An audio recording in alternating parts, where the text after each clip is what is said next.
لله الذي حكم فأحكم وقضى فأكرم الذي علم بالقلم علم الإنسان ما لم يعلم وأشهد أن لا إله إلا الله الذي وصف نوحا بأنه كان عبدا شكورا ووصف أيوب بأنه كان أوابا صبورا وجعل النار بردا وسلاما على إبراهيم فكانت له ضياء ونورا وألقى قميص يوسف على وجهه يعقوب فارتد بصيرا وأرسل سيدنا محمدا شاهدا ومبشرا ونذيرا وداعيا إلى الحق بإذنه وسراجا منيرا وأشهد أن سيدنا وشيخنا وأستاذنا ومعلمنا مصطفانا محمد رسول الله الذي بعث بشرع كالشمس والضحى وبقرآن كالقمر إذا تلاها وبسنة كالنهار إذا جلاها فمن أعرض عنهما عاش في ظلمة الليل إذا يغشاها يقول الله في حقه يا حبيبي يا محمد لو أن أولهم وآخرهم وإنسهم وجنهم سلكوا كل طريق واستفتح علي كل باب ما فتحت لهم حتى يأتوا خلفك يا محمد. أما بعد فيا أيها الناس أوصيكم ونفسي بتقوى الله واتبعوا سنة نبينا واعلموا أن الفوز مع المتقين ومن لم يلبس ثيابا من التقى تقلب عريانا ولو كان كاسيا.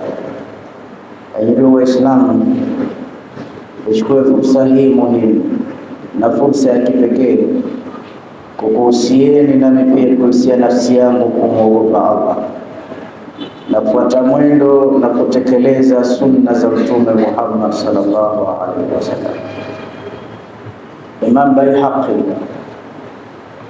ameisimulia hadithi ambayo Sayyida Aisha ameisimulia hadithi hii, na yeye mwenyewe anasema qala li an-nabiy sallallahu alaihi wasallam wa qala li Jibril alayhi salatu wassalam.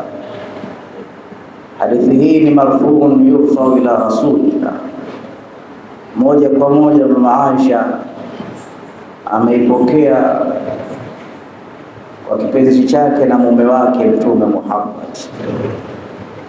Na mama Aisha ni katika wale 7 bora au 5 bora wapokezi wa hadithi za Mtume Muhammad. Katika vitabu vya hadithi ana hadithi 2000 na kidogo. Wa hiya al-alima wa hiya al-faqiha وهي الصديقة بنت الصديق رضي الله تعالى عنها. Anasema Mtume amesema sallallahu alaihi wasallam, Jibril kanieleza qallabtu masharika al-ardi wa magharibiha. Jibril ni yule malaika ambaye fahuwa raisul malaika, ni kiongozi, ni rais, ni president wa malaika wote.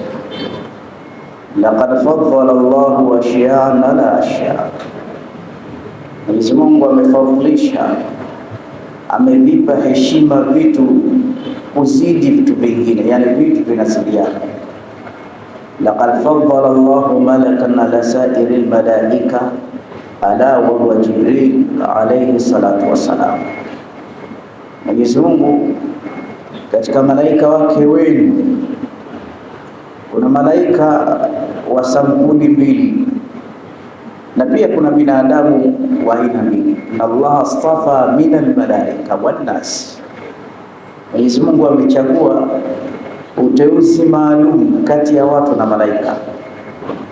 Minhum rusul, Katika malaika wamo mitume waliotumilizwa kwa watu, na pia katika binadamu wako mitume wako 313, lakini idadi mitume na manabii wote, riwaya nyingine inasema ni 200,000, na riwaya maarufu 124,000, 124,000. Lakini sasa ishu ya mtume hao wako 313, hadithi nyingine 314. Lakini Qur'ani imewataja 25 rasulan wa nabiyyan madhkurina fil Qur'ani karim. Manabii na mitume wamesimuliwa ndani ya Qur'ani 25, au wengine hawakusimuliwa. Tumewajuaje mpaka tunasema wako lakina hum talana Rasulullah? Bingwa wa historia Mtume Muhammad ametusimulia yote, na haya ni maajabu makubwa na ni miujiza mikubwa. Wa huwa nabiyun al-ummi, hajui kusoma wala kuandika. At least angekuwa amekwenda shule hizi za kawaida, tungesema anasoma anatusimulia, lakini mtume hajui, lakini anasomeshwa moja kwa moja na Rabbul Izza. Wa alimun mutaallimin, walau kaa darasani wote mwalimu wao ni Mtume Muhammad, iwemo mimi na wewe na ulimwengu mzima. Walaysa kullu nabiyyin rasul bal kullu rasulan nabiyya, sio kila rasuli ni nabii, bali alokuwa sio kila nabii ni rasul, bali kila alokuwa rasuli automatically yake anakuwa ni nabii, na heshima kubwa anayo rasuli. Na Mwenyezi Mungu aliyaweka wazi, alokuwa rasul tunaelezwa kabisa huyu ni rasuli, alokuwa ni nabii peke yake tunaelezwa. Angalia katika sura Maryam zimejirudia, wadhkur fil kitabi Ibrahima innahu kana siddiqan nabiyya, wadhkur fil kitabi Idrisa innahu kana siddiqan nabiyya. Lakini akiwa rasuli atatajwa, wadhkur fil kitabi Musa innahu kana mukhlasan wa kana rasulan nabiyya. Katika sura As-Safat, wa inna Yunusa lamina al-mursalina, Yunus naye ana cheo kikubwa na malaika nao hivyo hivyo. Kuna marasuli waliotumilizwa na kuna wale ambao hawakutumilizwa, na waliotumilizwa wana daraja kubwa sana na wana kiongozi wao, na hata mitume nao pia nao wana kiongozi wao, bila shaka ni Mtume Muhammad. Na Mungu kataja wazi wazi, tilka rusul faddalna ba'dahum ala ba'd, mitume kila mmoja ana daraja yake, lakini top wao ni Mtume Muhammad sallallahu alaihi wasallam. Huyu Jibril ni rasuli, lakini mbali ya kuwa rasuli, yeye ni mtukufu, ni kiongozi wa malaika. Ameitwa Jibril kwa sababu ana nguvu nyingi sana. Ndugu zangu, Jibril ni malaika ambaye Mwenyezi Mungu kampa pawa, ana uwezo wa kujibadili vile anapotaka. Alishawahi kushuka zama za Sayyida Maryam, yule bwana alokuwa akimsumbua Sayyida Maryam, akienda kulia na kushoto. Maryam mpaka akasema a'udhu birrahmani minka in kunta taqiya, ajikinga kwa Mwenyezi Mungu ikiwa wewe ni taqiya. Taqiya maana yake ni cha Mungu, lakini alikuwepo mtu mwenye jina hilo anaitwa Taqiya, na hakuwa mzuri sana kwa wanawake. Sayyidina Jibril alivaa mwili wake, farsalna ilaiha ruhana, tulimpelekea roho wetu, fatamathala laha basharan sawia, tukamtumia mtu mwanaume aliyokuwa sawa kamilifu, alivaa kivuli cha Bwana Taqiya, akamwendea Saida Maryam. Haya yote Mwenyezi Mungu kampa. Na si hapo tu, sehemu nyingi. Na mtu mmoja anaitwa Lihyatu Qalbi, alikuwa ni mzuri wa sura Madina nzima, na Jibril alikuwa kila akija kwa Mtume Muhammad mara nyingi akija sura ya Lihyatu al-Qalbiya. Hata siku miongoni mwa siku akisalimiana na Mtume, mara Lihyatu mwenyewe akapita kule pembeni. Jibril akamwambia Mtume, umemwona yule bwana? Mtume akasema, mimi najua niko na Lihyatu Qalbiya, kumbe ni wewe bwana. Naam, nimevaa kivuli chake, ila yule nampenda sana. Ya reti angetujia hapa akatusalimia, na mimi Jibril na maktaba zangu na ukubwa wangu ningemrejeshea salamu yake. Na hapo ataja silimu. Kisha Jibril alikuwa anajua taslimu, akasema yule kijana atakuja kuwa minas sabirina, atakuwa miongoni mwa wale sahaba wenye uvumilivu mkubwa. Katika vita vya Hunain ulivuka uvumi, Mtume kafa sallallahu alaihi wasallam. Watu wakachanganikiwa, wakakimbia kila mmoja nyumbani kwake, lakini wakasimama masahaba wachache wakasema, fa in kana Muhammadun qad qutil fa inna Allaha hayyun la yamut faqatilu an dinikum hatta yudhhirakum Allahu wa yansurukum. Ikiwa huyu bwana mkubwa kafa, Mungu hafi, piganieni dini yenu mpaka Mwenyezi Mungu akupeni ushindi na akupeni nusura yake. Sisi kufa kupona, hatuondoki. Kama kafa na sisi tufe hapa. Wale walipata daraja kubwa kuliko sahaba wengine, wakaitwa minas sabirina. Miongoni mwa vijana waliotahammal mashakili yale ya tahammulu shadaidu fillah, ndani yake alikuwa Lihyatu al-Qalbiya. Ni mzuri wa maumbile ajabani, na uzuri akaja kuoa wanawake wazuri na akazaa watoto wazuri kuliko wazazi. Sasa basi, Jibril ameitwa Jibril kwa nguvu, lakini pia kwa utukufu wake chini ya arshi ya Allah, maskani yake yako pale. Ni malaika wa pekee, ana rangi nzuri haijawahi kuonekana duniani. Tabaan ni kiumbe mzuri, ana mamlaka, ana uongozi, kila anayekaa naye karibu hupata status. Sasa huyu kwa sababu anajua sana dunia, tena si dunia hii moja, milimwengu ipo karibia 40 na yote Jibril katembea. Angalia kauli yake ndugu yangu, anamwambia Mtume hadithi hii ya Saida Aisha, qallabtu sharqaha wa gharbaha, nimekwenda mashariki ya dunia na magharibi yake. Katika binadamu hatujawahi kwenda sehemu hizo mashariki na magharibi, mmoja tu ndo alienda. Bwana mmoja anaitwa Dhulqarnain, hatta balagha matla ash-shams, alienda jua linapochomoza, wajadaha tatlu ala qaumin, akaliona linatokea watu hawajawekewa hata sitra, kizuizi, na hawafi kwa jua hilo. Faatba sababa hatta balagha maghrib ash-shams, alifunga safari akafika jua linapochomoza. Nani anaweza akatuambia jua linapochomoza kuna nini? Dhulqarnain peke yake. Wajadaha taghrubu fi ainin hamia, alikuta linazama kwenye chemchemi ya matope. Wajada indaha qauma, akakutana na watu waovu kule, akawapa discipline baada ya kuwalingania.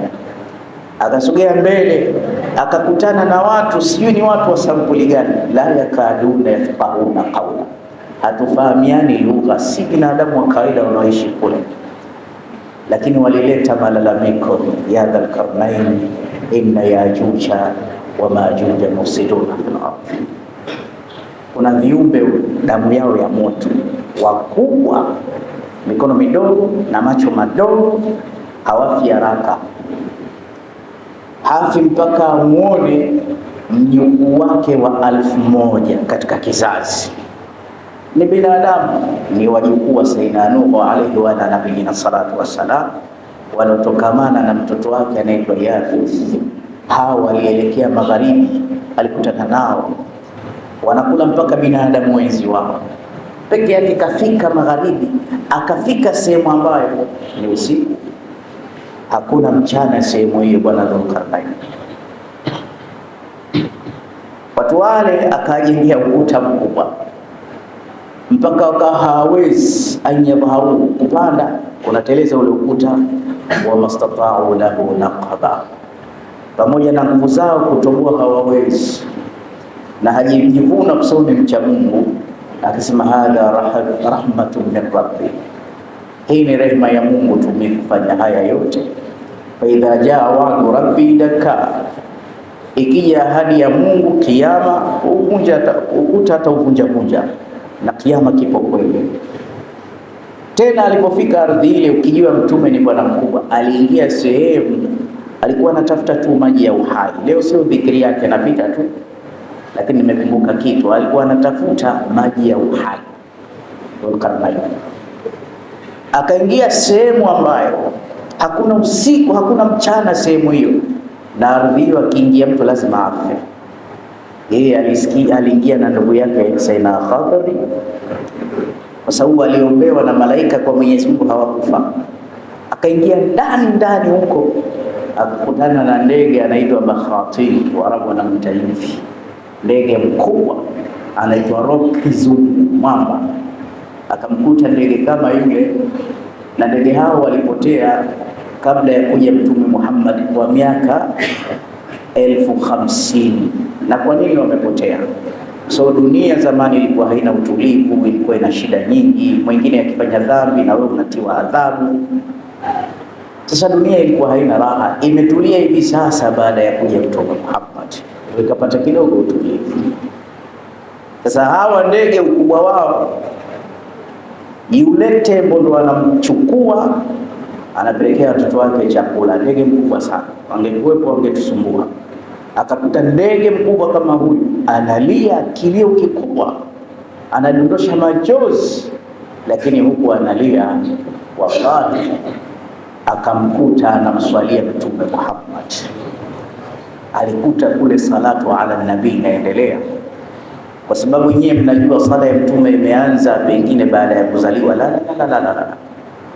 Mtume kabla ya kuumbwa mzee Adam alikuwa huko katika vivuli vya pepo. Mwenyezi Mungu alianza kumtakia rehema mtume siku hizo, na mpaka leo anafanya, kahimiza malaika na sisi katuhimiza.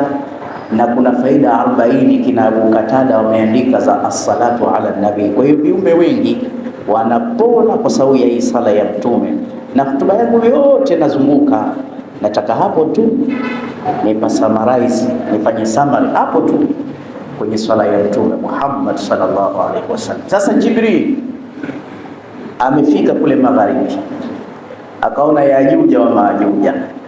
Akafika kule magharibi, akaona watu la yakaduna yafqahuna qawla. Akafika kule magharibi, akaona watu wabaya, akaona Bakhati, ndege aina mbalimbali. Qallabtu sharqaha wa gharbaha, anamwambia Mtume, nimezunguka mashariki yote na magharibi yote.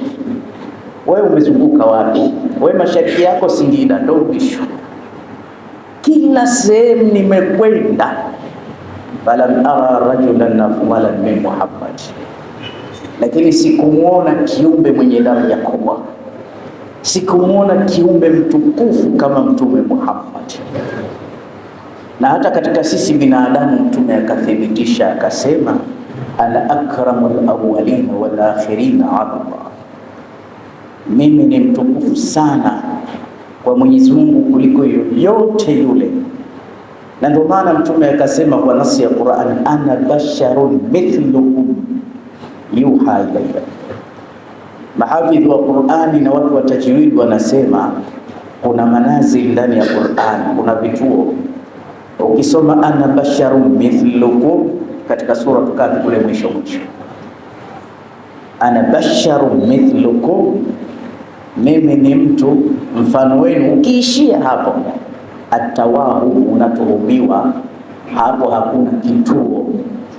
Maana katika vituo vya Qur'ani kuna wakfu lazim, kuna sehemu lazima usimame, na usiposimama utaingia makosani, na kuna sehemu ukisimama utakuwa unafanya makosa. Miongoni mwa sehemu ambayo haifai kusimama, kuishia kituo, mimi ni mtu mfano wenu, ukiishia hapo umefanya makosa.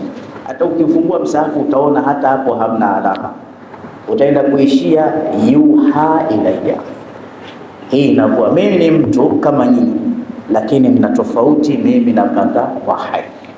Ndio maana tunasema huwa bashar la kalbashar au laisa kalbashar, ni mtu kweli, lakini wallahi si kama sisi tulivyo. Mtu gani huyu? Vile anavyoona mbele, wallahi nyuma anaona hivyo. Siku moja anaambia masahaba, mmeona hichi kibla changu? Ambia naam, tunakiona. Basi namna mnavyokiona na mimi ndio hivyo hivyo naona nyuma. Angalia Mtume huyo. Na alikuja mtu mmoja siku akawa anamngonga nyuma, Mtume hajageuka, akamwambia utabakia hivyo hivyo maishani. Aliapizwa, akawa amebakia vile, anafanya tu hata kama hakuna mtu. Mtu gani huyu? Jasho yake ile inanukia perfume, tena inazidi ya mafuta yenu mazuri. Hakadha Rasulullah. Mimi na wewe hatuko hivyo, lakini angalia, alikuwa akizungumza bi alsinati nas, kwa lugha za watu. Akikutana na wazungu bila kuingia skuli ya kizungu, anaongea kizungu fasaha. Ya reiti angekuwa hai leo kimaanawia, tungempa hutuba katika msikiti huu, sio kumpa, angekutubu, maana ni kibla chake hiki. Basi kusingekuwa na lugha, angeongea kwa lugha yetu. Lakini pia akikutana na watu warefu, yeye anakuwa mrefu zaidi ya wao. Akikutana na watu wafupi, anashuka Mtume Muhammad. Yani alikuwa wamemjiza kweli kweli. Huwezi kusema yeye ni kama mimi na wewe, abadan. Wala huwezi kumpea na mitume wenzi. Angalia kwa mfano, Jibril ni mtukufu sana, alishuka kwa manabii kwa sababu naye ni rasul.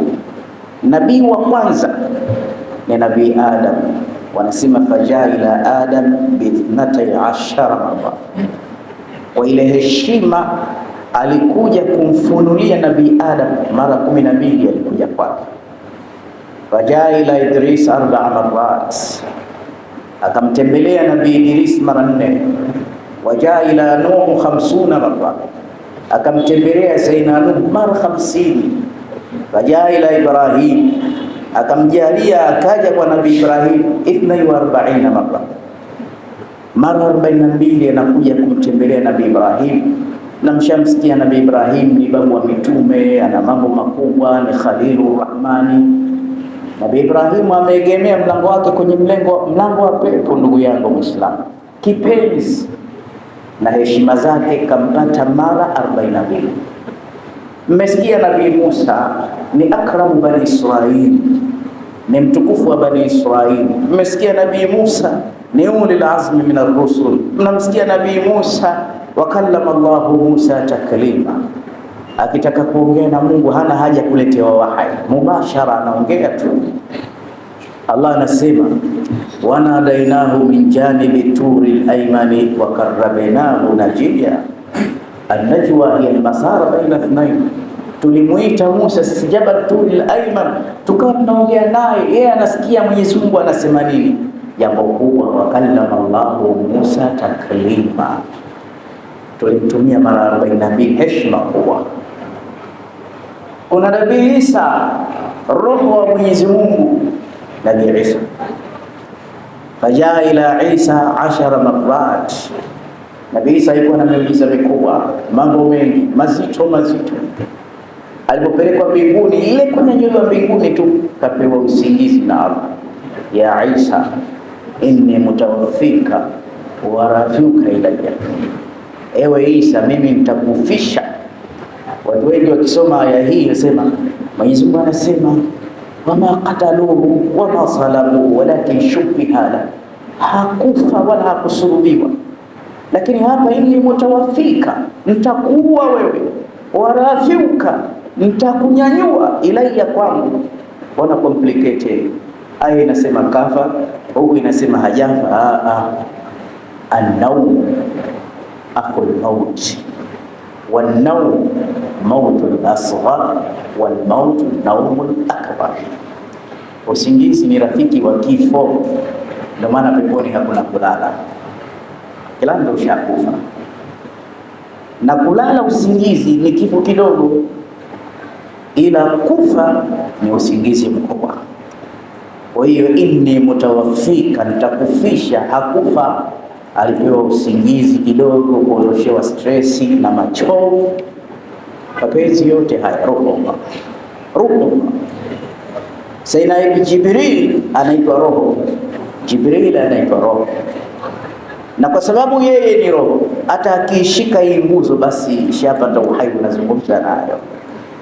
Ndio maana akamwambia Saida Maryam, tusiwe na mengi, naomba nikushike tu nguo zako ili uniingilie. La, usiseme hivyo. Alibadilika Jibril kidogo tu, nitaka mkutie roho. Alipomshika tu Nabii Musa akazungumza, watakallama fil mahdi arba'un wa hum sighar.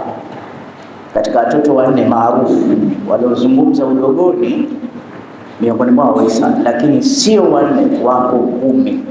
Tena miongoni mwa hao 10 anakosaje Mtume Muhammad? Laqad atasa wa hamila Allah. Mtume alipiga chafya, alizaliwa anafanya dhikri, alafu akapiga chafya. Nabii Adam alipotiwa roho alipiga chafya, na kupiga chafya ni alama ya ishara ya upendo wa Mwenyezi Mungu. Inna Allah, hadithi ya Mtume sallallahu alayhi wasallam, yuhibbul qas wa yakrahu tathaqub. Mwenyezi Mungu anawapenda wanaopiga chafya, lakini anachukia wanaopiga miayo, kwa sababu at-tathaqub bila shaitan. Miayo hii inatokamana na shetani. Si nikuongezee kitu, Mtume maisha yake hakuwahi kupiga miayo abada. Angalia sasa hivi ukiingia ndani ya sala inakuja miayo, na hapo ulipo ukifikiria inakuja. So shetani anakujaza upepo katika tumbo lako. Mtume pia ili usilisahau, hakuwahi kupiga miayo. Fahuwa basharun la kalbashar, ni mtu lakini bado ana hususia zake. Ndio maana hata katika ibada ana ibada zake, mimi na wewe hujafanya. Sala ilikuwa haijaja wakati anakwenda Isra wal Mi'raj, alikuwa akiambiwa inzil fasalli hahuna ya Muhammad, shuka uswali. Anasali rakaa 2, kisha anaulizwa atadri aina sallaita, unajua umesalia wapi? Hii alikuwa na tabarruku hizi amakin muhtaram, hizi sehemu tukufu. Alikuwa anasali rakaa 2, naye alifuata sala hizi. Sala gani? Ni hususia za Mtume bwana. Alikuwa akifunga al-wisal siku 6 bila kufuturu mpaka 7 mpaka 9. Mimi na wewe huwezi. Na mwenye akasema inda rabbi yut'imuni wa yasqini, mimi usiku nalishwa na nanyweshwa automatically bila kutafuna. Masahaba walipojaribu tu siku 2 wakataka kufa, akamwambia msijaribu, na hawakuweza kabisa. Haya tunafanana naye huko. Basi Mtume sallallahu alaihi wasallam, ikhwa, Sayyidina Isa aliposhikwa mamake lile tumbo, ndio ikasababisha akaanza kuzungumza udogoni, na Mtume naye alizungumza udogoni. Adamu alipopiga chafya kama tulivyosema, kanyamaza kimya. Malaika asema qul alhamdulillahi yarhamuka rabbuka. Nabii Adam ametrendi kwamba amepewa maarifa makubwa na ilmu, mpaka malaika wa idh qulna lilmalaikati isjudu li adama, tuliwaambia malaika nyote msujudieni. Baadhi wanasema ilikuwa ni sijida kama tunaposwali, kusoni amri kutoka kwa Mwenyezi Mungu. Wengine wanasema ile sijida ile kwa ajili ya Mungu ilikuwa kama heshima tu na saluti au kuinama kidogo, lakini alhasili si walisujudu sijida hii kwa elimu alokuwa nayo. Lakini alipopiga chafya wakati anatiwa roho hakusema alhamdulillah, mpaka malaika sema huyu naye wa wapi? Qul alhamdulillah, basi sema alhamdulillah yarhamuka rabbuka, mola wako akurehemu. Asema alhamdulillah, na wakasema yarhamuka rabbuka. Lakini mtizameni Mtume, fahuwa bashar la kalbashar, ni mtu lakini si kama Adam, ni mtu lakini si kama Nuh. Alipopiga chafya mwenyewe akasema alhamdulillah. Kina mama Amina wakashangaa, huyu mtoto. Na kwa nini wasishangaa? Hiyo mimba ilipotungwa, mimba ya wiki 2 na miezi 9, alikuwa nahisi ni ile ile, wala mtajid lihamlihi alaman wala thiqalan wala ilala. Hakusikia uzito, hakubeba matope na udongo, alibeba nuru ya Mtume Muhammad. Sasa basi Mtume sallallahu alaihi wasallam, ikiwa Isa na martaba zote kampata Jibril mara ngapi? Mara 10. Basi kwa Mtume Muhammad peke yake alivunja rekodi, na utukufu wa Jibril alijifanya ni mtumwa hasa wa Mtume. Wallahi alikuja kwa Mtume mara 1024, anakuja anarudi, anakuja anarudi, na alikuwa akimletea maneno mazito haya, maneno ya Qur'an. Na miujiza ya Mtume ipo kama 1000, lakini akbar muujiza, muujiza wake mkubwa ni upi? Mabwana, ni Qur'ani. Hii Qur'ani hii ndio muujiza mkubwa wa Mtume. Alafu Qur'ani inatisha, ina aya nyingi, ina juzuu nyingi mno, lakini ina maneno matano. Tuangalie muujiza wa Qur'ani, maneno yake matano, ujumbe wa aina 5: at-tauhid, at-tabshir, indhar, qasas wa dua. Na ukijua Qur'ani inatisha, sasa kuna sura inaitwa Suratul Fatiha. Hiyo ndio Qur'ani inatisha, na sura hii Suratul Fatiha ndio ina ujumbe mzito, na ndio imeshuka na malaika wengi. Wanasema nazalat ma'aha 80,000 malaka. Ule uzito haikubebwa na Jibril peke yake wakati inatoka. Maneno mazito haya usione yameandikwa tu, ilibebwa na malaika 80,000 wakati Mtume anakuja kupachikiwa. Mwenyewe anasema dhanantu nafsi tuqbalu min thiqli alquran, asema nilikuwa nahisi roho yangu inatoka kwa uzito wa Qur'an. Sasa Suratul Fatiha hii uzito wake nini? Kwanza ina majina mengi. Kwanza inaitwa Suratul Fatiha, maana inaitwa idibaji, ufunguzi wa Qur'an, ndio maana ikaekwa mwanzo, na ni sura ya kwanza iliyoshuka nzima. Zingine zilishuka vipande. Suratul Alaq zilishuka aya 4 kule, lakini inaitwa Suratul Salah, sura ya kusalia. Na ukijua Qur'ani inatisha, maneno yakirudiwa yanachosha, lakini si maneno ya Qur'ani. Mtizame kama atatusalisha Sheikh Malenga hivi sasa, aya ya kwanza atasoma sura al-Fatiha, mnamsikiliza na sura nyingine. Akija mara ya pili, mnaisikiliza kwa umakini kuliko mwanzo, na haina kusema badilisha sura, tumeshachoka.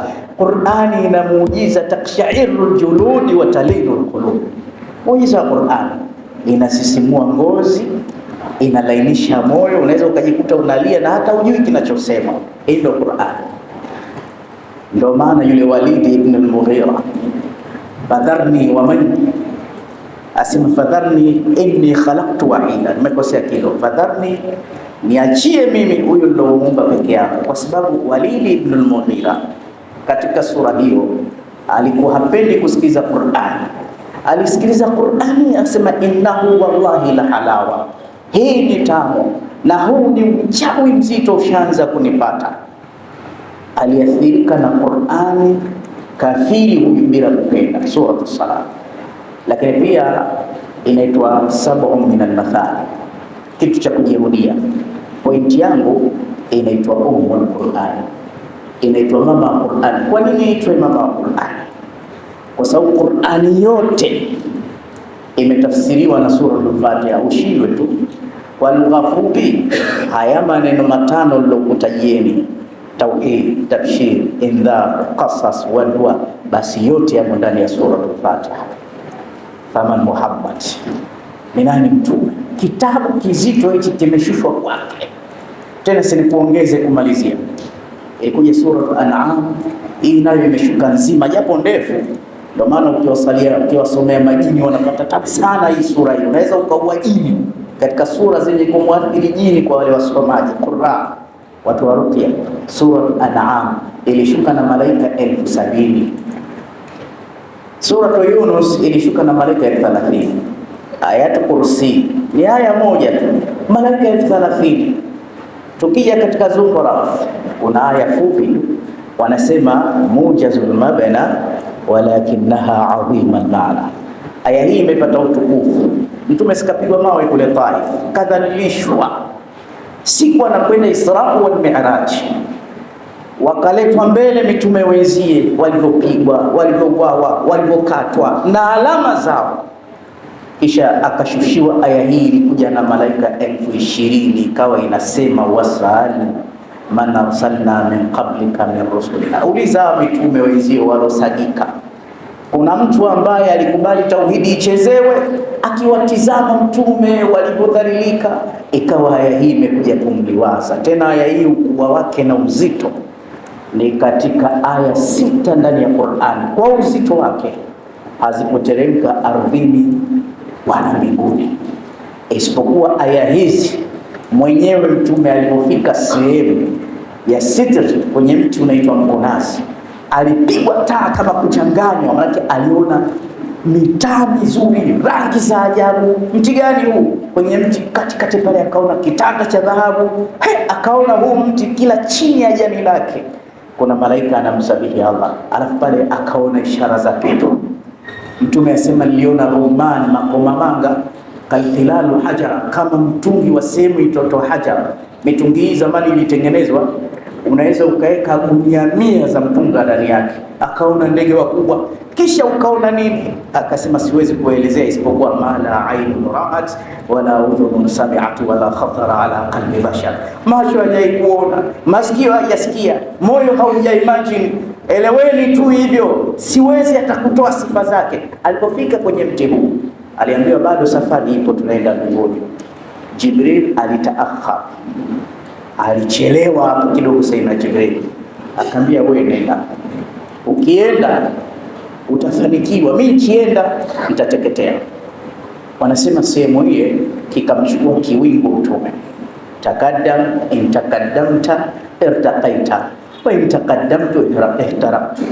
Alipofika sehemu ile, angalia mtume anavutisha, ndugu zangu, akamwona mtu kile kivuli cha nuru ya arshi ya Mungu anaogelea, na wakati Jibril kakimbia kile kiwingu cha nuru na nuru yake kali ilikuwa apoteze maisha. Ndio ile mshairi yasema hatta balagta samaa la yutwalu laha ala janahin wala yufa ala kadam. Sasa mtume kumwona mtu anaogelea kwenye nuru, akauliza amalak, huyu ni malaika wa sampuli gani alomzidi Jibril kufika hapa? Akasikia sauti naambia la. Ahuwa nabiyun, au ni mtume? Akasikia sauti naambia la. Sasa huyu ni mtu wa sampuli gani? Akasema huyu ni mtu ana vitu vitatu. Hakuwahi kumkosea mzazi wake hata kwa bahati mbaya. Anashikamana na misikiti ya Mtume Muhammad, anamtaja sana Allah, anamtaja Mungu. Huyu mtu ni nani? Sheikh Abdul Qadir Jailani akasema yule ni mimi. Na ukisema siye, tuambie ni nani? Insaha kama ni yeye. Angalia huyu mtu tu alolelewa na Mtume Muhammad, anaweza kupasua, anampiku Jibril. Yeye mtume pale ilikuwa simple. Alipopita sehemu kama zile akakutana na aya kama hizi.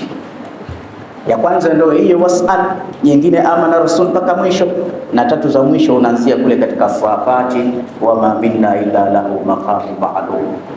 Daraja ya mtume ni kubwa sana. Mwisho cha kufanya kutokamana na wakati hauturuhusu tena. Kilichotakiwa kwetu sisi ni kumtakia rehema,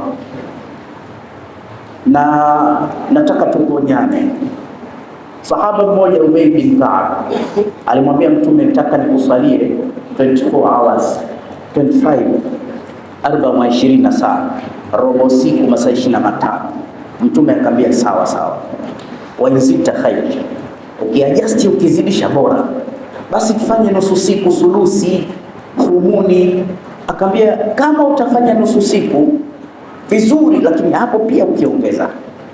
Akaja akamwambia sasa mimi nitaka nikusalie kwa siku masaa 24, unasemaje? Mtume akamwambia sasa ukifanya siku nzima, Mwenyezi Mungu atakuondoshia ghamu yako. Hutuba yote ilikuwa nakuja hapa. Maana ya ghamu, tuna mambo mengi bwana hayajakaa sawa. Umekosa, umekataliwa, umekopa mtaji wa spare, umekufa, unadaiwa, unataka upate hichi. Kila mmoja ana amali, yani tuna changamoto, ziwe za kimasomo, ziwe za kibiashara, tuna future, tuna malengo, yawe karibu yawe mbali. Kila mmoja hapo alipo kuna vitu anaungulika navyo. Hii lugha aliyoambiwa ni nzuri. Mtume kampa takribu, ukikithirisha kunisalia mimi hasa, Mwenyezi Mungu ataondosha zile tumuku, yale malengo yako unayoyataka yatakamilika. Wallahi sije nikaja kulia ndani ya hotuba. Jana nilitoa darasa hii nikataja hichi kipengele hichi, pole sana nimeshakuibia dakika 5 hichi kipengele. Leo nikasema kabla ya kwenda Ijumaa, maana amali bora baada ya kusoma sura Kahfi siku ya Ijumaa kumswalia Mtume. Kawaambia waumini msikitini, leo sasa tumswalieni Mtume, kwa sababu kimswalia hasa Ijumaa, yule Jibril tulomtaja anakuja, analichukua jina lako, anaenda mpaka nalo kwa Mtume kule kaburini. Ini sharafa hii wanakutaja. Mimi ya Uthman Michael leo nimetajwa kaburini kwa Mtume na wakubwa wawili watukufu, Mtume Muhammad pamoja na Jibril. Kaambiwa kakuswalia Mtume, naye kanirudishia. Sasa nilipoamka leo nikamswalia mara 1440. Kwa nini nimefanya hivi? Nikipiga mahesabu kwa siku 24 hours itakuwa kila lisaa nimemswalia mara 60 Mtume Muhammad. Basi kuna jambo niliapply, limekaa kimya. Wallahi wa billahi nipo makama ya Mtume. Leo nilipomsalia Mtume, shekhe, lile jambo ndio limechelewesha kuja, limetiki. Mtume anatisha, mtumieni Mtume, tumsalieje? Kaifa nusalli alaika, tufanye vipi? Nitakupa fupi tu, sema tu Allahumma salli ala Muhammad ya rabbi salli alayhi wasallam. Ukiwa kwa shughuli zako unatembea, kithirisha. Ukiwa sijui unafanya nini, kithirisha. Wewe fanya kwa wingi. Uniambie wewe kama mpaka Ijumaa ijayo utakuwa una madeni. Tunamwomba Allah atupe fadhila za Mtume Muhammad. Wa qala azza min qailin alim, wa idha qara'ta al-Qur'ana fasta'id billahi minash shaitanir rajim. A'udhu billahi minash shaitanir rajim. Bismillahir rahmanir rahim. إنا أعطيناك الكوثر فصل لربك وانحر إن شانئك هو الأبتر. بارك الله لي ولكم بالقرآن العظيم ونفعني إياكم بالآيات والذكر الحكيم. أقول قولي هذا واستغفر الله لي ولكم فاستغفروه إنه هو الغفور الرحيم والبر الكريم.